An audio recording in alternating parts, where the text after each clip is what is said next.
तरीच्या मालिकेने केला भयंकर प्रभू भगवंताने आकाशवाणी केली आणि सांगितलं की तुझी कन्या प्रसन्न याकडून आपल्या पती दर्शनासाठी आले आहे.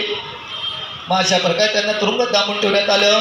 त्यावेळेला ते म्हणून आम्ही व्यापारीच्या जन्माच्या वेळी आपण सत्यनारायणचे व्रत कबूल केले होते आणि आपण काही केले नाही म्हणून आपल्या पुढे दुःखाचा डोंगर उभा असं विचार करून ती सत्यनारायणचे व्रत प्रारंभले. ज्या दिवशी ती सत्यनारायणचे व्रत प्रारंभ त्याच रात्री चंद्रकेतूला स्वप्नात जाऊन दृष्टांत देऊन सांगितलं द्रुपदश्रेष्ठ राजा तू 2 मानी बंदीशाळेत टाकले त्यांना सकाळी सोडून दे. तू त्यांची मालमत्ता घेतली त्यांना परत कर असायचं तू न करशील तर धनपुत्र यास्मीचा नाश करून टाकेल. राजा घाबरून गेला. विद्वान पंडितांना ब्राह्मणांना बोलव या स्वप्नाचा अर्थ विचारला. त्याला त्यांनी सांगितलं की त्यांच्यावरती काहीतरी अरिष्ट वगैरे आहे तो त्यांना सोडून राहिलेले त्या सोडून दिलं बंदमुक्त केले जाण्याची अनुमती दी आम्ही आपल्या कृपेने घरी जातो असे म्हणून तीच घरी जायला निघाले.